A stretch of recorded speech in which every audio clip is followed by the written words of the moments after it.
Una está acá y la otra está aquí.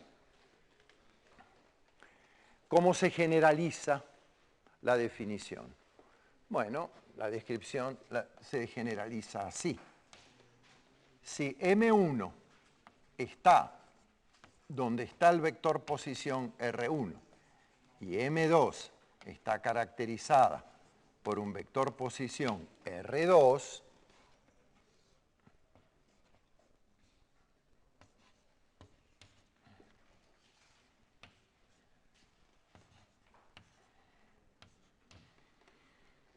esto es M1, esto es M2, entonces el vector posición del centro de masa, R grande, es igual a la suma, es igual a M1 R1 más M2 R2 sobre M1 más M2. La definición es la extensión natural para el caso que estén en un plano. ¿Qué quiere decir eso? Eso quiere decir que la coordenada X del centro de masa será M1 X1 más M2 X2 sobre M1 más M2 y la coordenada Y del centro de masa será M1 Y sub 1 más M2 Y sub 2 sobre M1 más M2. Puesto que el vector R1 tiene componentes X1 en Y más Y1 en J y el vector R2 tiene componentes X2 en Y más Y sub 2 en J. Entonces basta con poner estas componentes acá para que me quede M1X1 más M2X2 sobre M1 más M2 en Y más M1 Y sub 1 más M2 Y sub 2 sobre M1 más M2 en J. O sea que la componente X del centro de masa va a estar dada por esta expresión. Y el centro de masa estará en un punto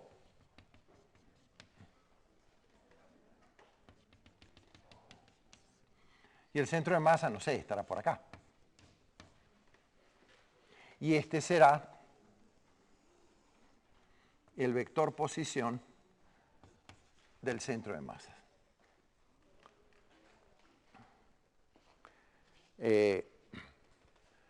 Yo allí hice una cosa que no he demostrado. Estoy poniendo el centro de masas sobre la recta que une ambas partículas. Es intuitivo, pero habría que demostrarlo. Vamos a demostrarlo.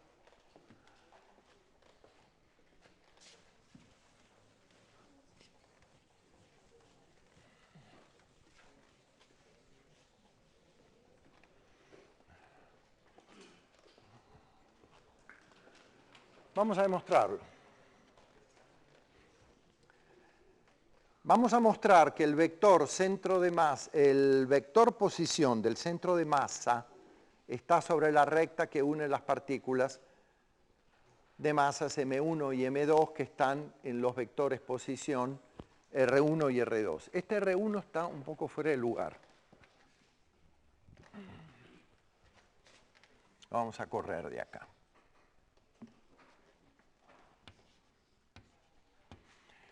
Ajá, ¿cómo hago para demostrar que el centro de masa está en la recta que une a ambas partículas?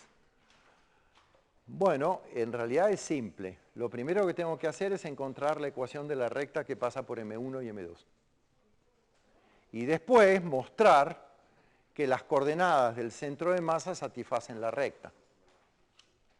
Esa es la idea. ¿Cuánto vale la ecuación? ¿Cuál es la expresión de la ecuación de la recta que pasa por R1 y R2? Bueno, es simple, es la ecuación de una recta que pasa por dos puntos. Entonces, esa recta que pasa por el punto vector posición R1 tiene que tener la forma y menos y sub 1 igual la pendiente de la recta por x menos x1. Eso seguro. ¿Por qué? Y porque cuando y es y sub 1 y x es x1, 0 es igual a 0 y ese punto, el punto y sub 1, x1 satisface la recta. Con esto, con esa forma, me aseguro que el punto de coordenadas x1, y sub 1 forma parte de la recta. Pero esa recta, a su vez, tiene que tener una pendiente que no es cualquiera. ¿Cuál es la pendiente? Bueno, la pendiente de esa recta tiene que ser tal que la tangente de ese ángulo sea igual a esta cantidad, que es y sub 2 menos y sub 1, sobre esta cantidad, que es x2 menos x1. ¿Están de acuerdo? La geometría analítica de rectas es siempre muy sencilla y muy intuitiva. Entonces, la pendiente de la recta es la tangente de su inclinación. Esa recta tiene que tener una inclinación tal que la tangente de este ángulo sea el cociente entre la diferencia de ordenadas a la diferencia de abscisas. Quiere decir que la ecuación de la recta que pasa por dos puntos, no hace falta acordársela de memoria, uno la deduce, es y sub 2 menos y sub 1 sobre x2 menos x1 por x menos x1. Ok, seguro que la han visto, pero ahora quiero que se convenzan de que no hay por qué acordarse de memoria, que uno la deduce. Ok, esa es la ecuación de la recta que pasa por los puntos x1 y sub 1, donde vive ahí m1, y x2 y sub 2, donde está m2. Entonces, ahora tengo que mostrar que el centro de masa está sobre esa recta, porque lo dije, pero lo tengo que demostrar. ¿Cómo hago para demostrarlo? Bueno, meto acá las coordenadas del centro de masa y eso se tiene que satisfacer. Me tiene que quedar acá una cosa que sea igual a otra cosa. Vamos a ver si es cierto. ¿Cuánto vale la coordenada y del centro de masa? Bueno, ahora tengo que escribir chiquito. La coordenada y del centro de masa vale M1 y sub 1 más M2 y sub 2 sobre M1 más M2. Menos y sub 1. Esto tiene que ser igual a ¿qué? A y sub 2 menos y sub 1 sobre x2. No me entra.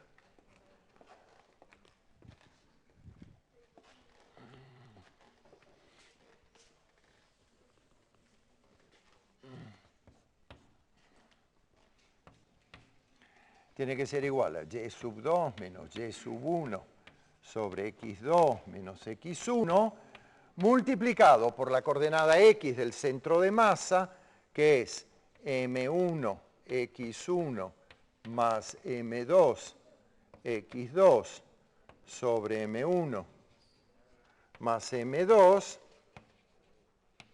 menos x1. Ok, bueno, hay que hacer esa cuenta. Bueno, eso es fácil porque voy a borrar acá. ¿Qué oí? ¿Que son iguales? Sí, pero hay que mostrarlo. No, sí, lo tengo que mostrar, si no es trampa. Ok, vamos a mostrarlo.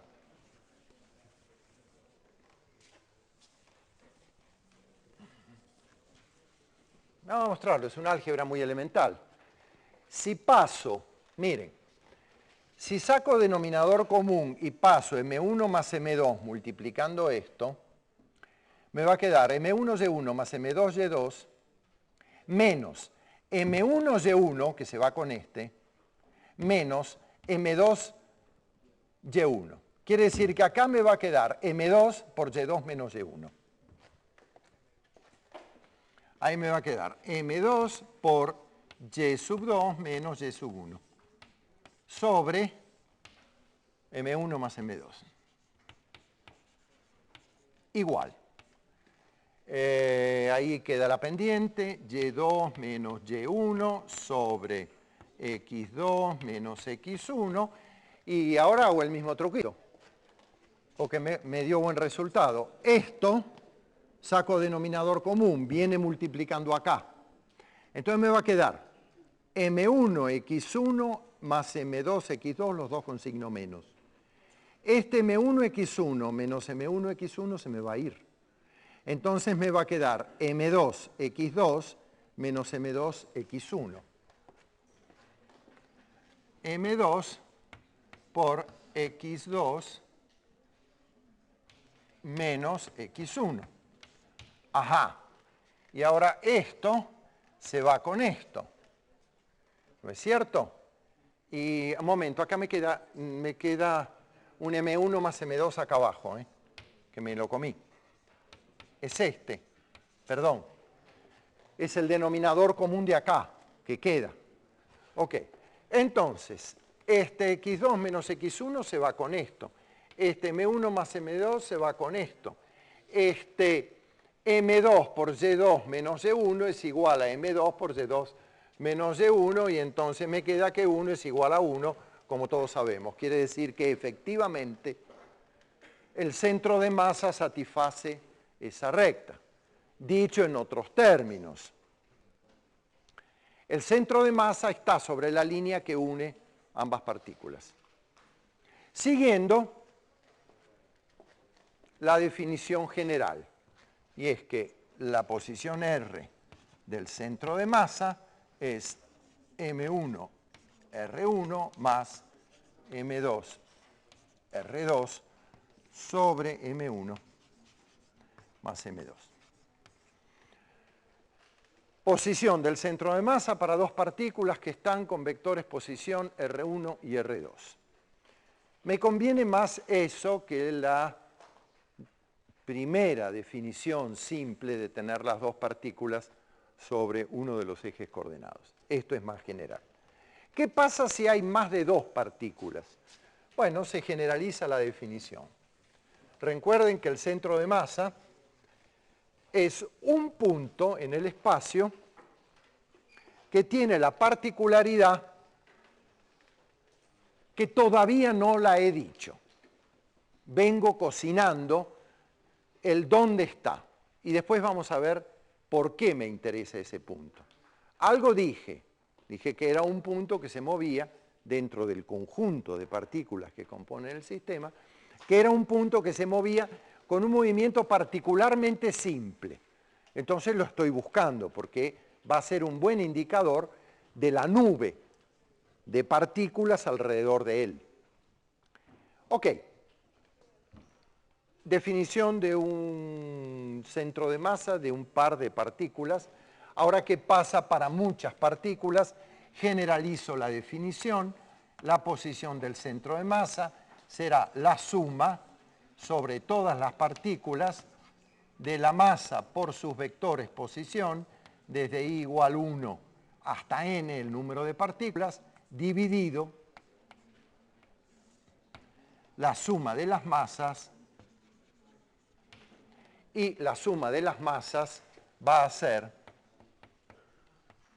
la masa total del sistema. O sea, si ustedes quieren, lo puedo escribir como 1 sobre la masa total por la suma de MI R sub I.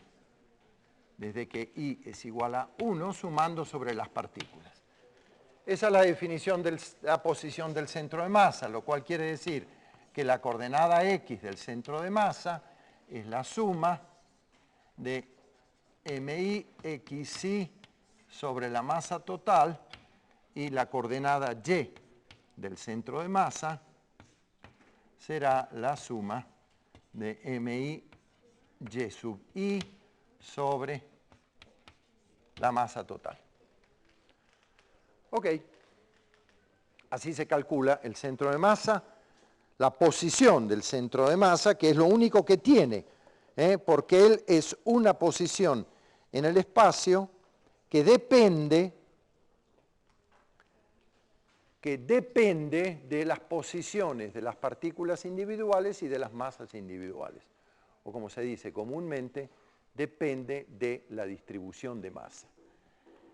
Yo te voy a pedir que no comas en el salón de clase de ahora en adelante. Por una cuestión de disciplina y de higiene, porque vas a manchar el salón de clase. Entonces, el lugar para comer y las horas para comer es uno, y el lugar para estudiar y las horas para estudiar es otro. Observación que la hago en general. Ok. Entonces, posición del centro de masa de un conjunto de partículas. ¿Qué pasa ahora?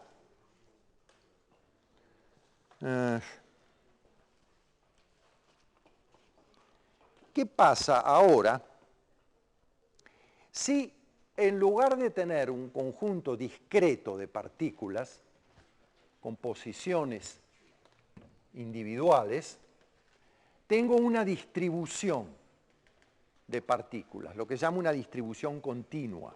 Esto. ¿Dónde estará? ¿Cómo hago con el centro de masa? Bueno, yo puedo pensar las cosas así. Puedo decir que una distribución continua de masa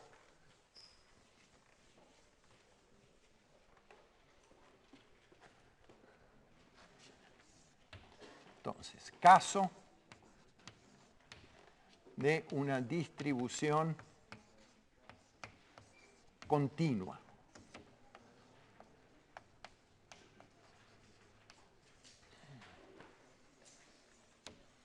Una distribución continua quiere decir que yo tengo un cuerpo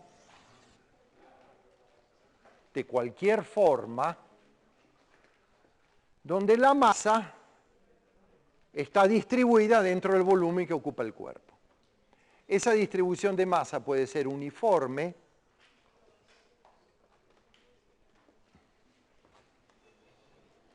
la madera de este borrador, tengo en cada elementito de borrador la misma cantidad de madera que en otro elementito de borrador, o no uniforme.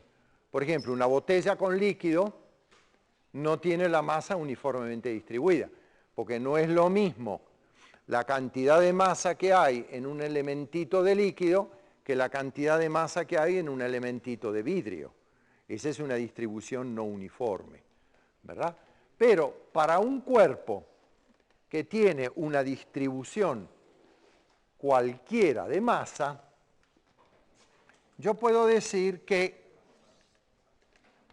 si este es el origen de coordenadas, aquí en el vector posición R tengo un elementito de masa que lo voy a dibujar como un cubito elemental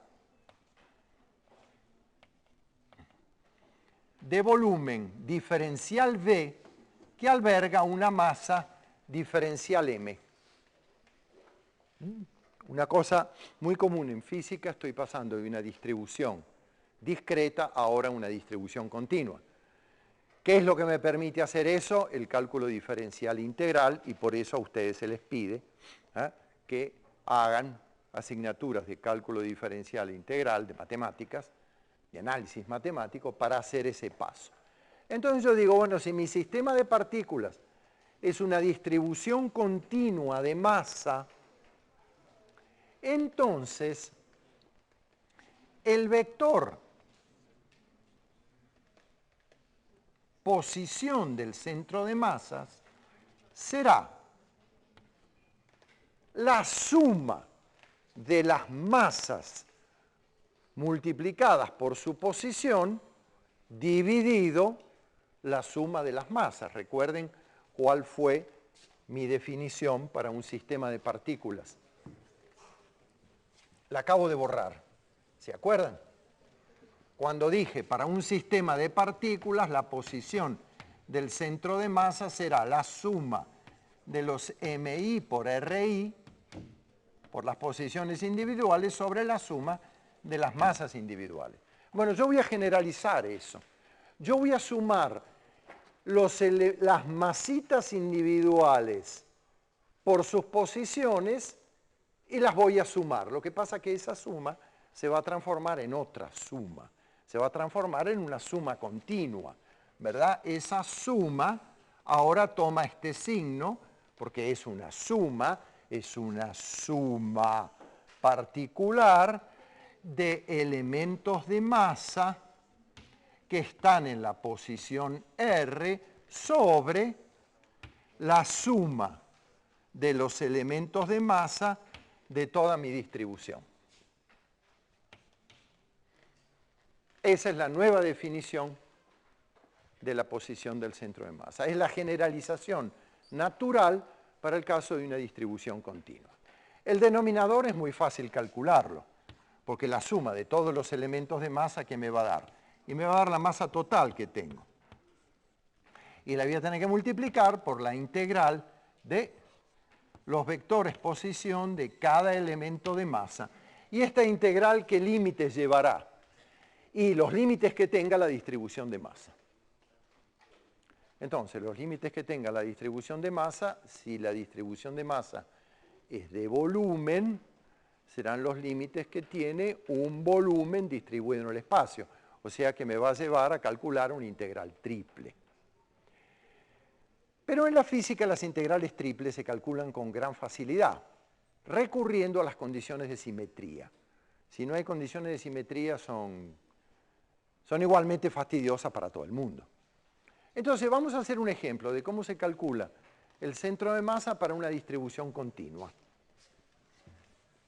Una vez al menos es bueno que lo hagan. No lo voy a repetir mucho porque ustedes tienen un curso de cálculo donde se la pasan calculando ese tipo de integrales.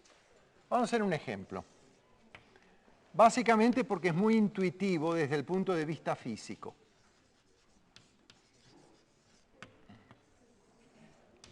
Vamos a suponer que tengo un cono. Como un vasito, esos vasitos de agua de cartón. Pero en lugar de ser un cono hueco, es un cono lleno de materia. Un cono metálico, un cono de madera, de lo que sea. Tengo un cono y del cono yo conozco todo. Es una cosa así.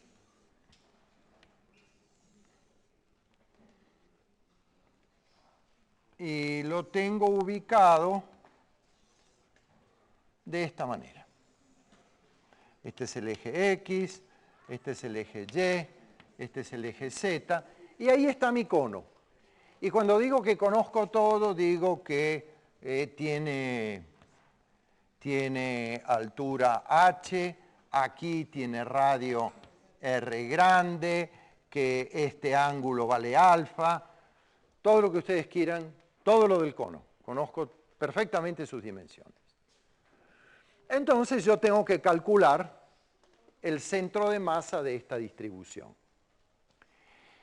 El centro de masa siempre va a estar, cuando hay simetría, en el eje de simetría. ¿Por qué? Eso es muy fácil verlo. Antes de resolver el cono, déjenme mostrarles un argumento previo.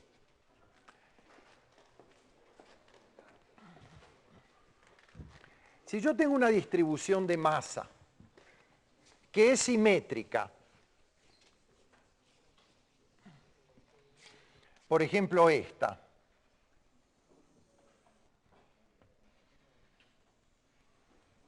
para hacer cuchi,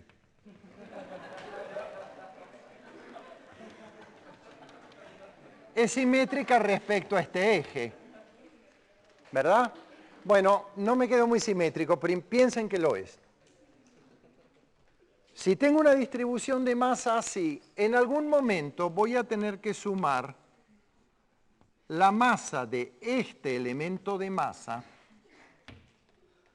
que está en la posición XY. Y si de verdad hay simetría respecto de este eje, existe otro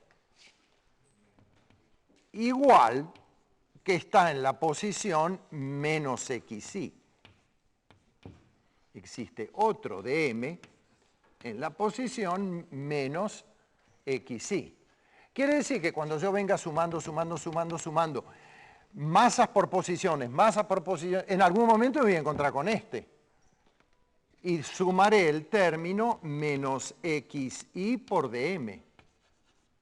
Sigo sumando y en algún momento me voy a encontrar con el xy de m. Porque yo estoy sumando productos de masas por posiciones. Si hay simetría, este tiene que tener su simétrico. Y estos dos se me van a ir. Y así como se me van estos dos, se me van los dos de afuera, los dos de adentro, y entonces el resultado va a ser que el centro de masa necesariamente está sobre este eje, que es el eje de simetría. No hace falta integrar nada para darse cuenta de cómo viene el argumento. Entonces, para el cono, que tiene una lindísima geometría, una lindísima simetría de rotación, ahora lo voy a dibujar de lado a mi cono. Es una cosa así. Para este cono, este es el eje Z, este es el eje Y, es evidente que el centro de masa va a estar en el eje de simetría, porque él tiene simetría de rotación. Recuerden que es un cono macizo. Si fuera hueco también estaría en el centro de simetría. Lo que yo no sé es a qué altura está. Eso es lo que no sé. No sé si está por acá, o por acá, o por acá. Debe estar más arriba de la mitad. ¿Por qué? Y porque si esto fuera simétrico verticalmente, estaría en la mitad. Pero esto tiene más masa para arriba que para abajo. Quiere decir que lo espero por arriba de la mitad. Ok, yo lo espero, pero ¿dónde está? Entonces hay que calcularlo. Muy bien, ¿cómo voy a hacer para calcular el centro de masa? Bueno, voy a utilizar los argumentos de simetría que tanto nos gustan a los físicos y a mis colegas los matemáticos. Yo voy a decir, yo voy a separar, voy a construir el cono como si fueran rodajitas de cono que están apiladas una sobre otra. Cada una de esas rodajas, de esas pequeñas rodajas de cono, son círculos de radio variable, de radio R variable. Pero esos círculos de radio R variable tienen su centro de masa en el medio, por simetría. Son rodajas de cono. Quiere decir que mi incógnita es a qué altura va a estar el centro de masa. Ya sé que está sobre el eje Z. Entonces vamos a ver.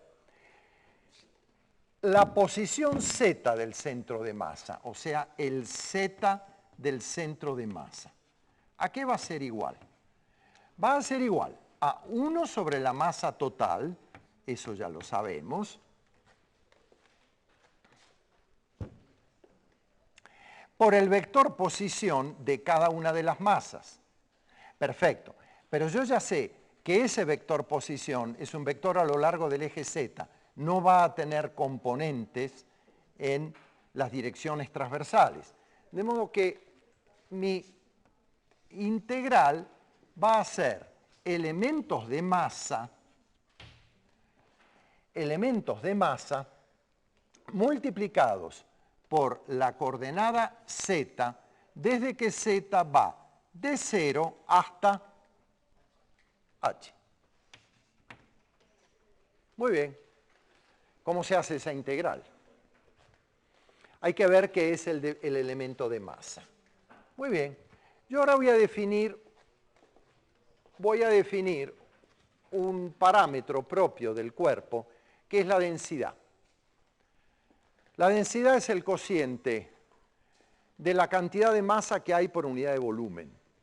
Dicho en otros términos, la densidad se define como la cantidad de masa elemental que hay en un volumen elemental.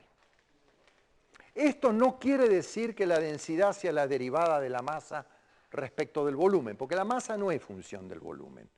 Quiere decir que una pequeña cantidad de masa que ocupa un volumen diferencial dan por cociente una característica del cuerpo que se llama la densidad.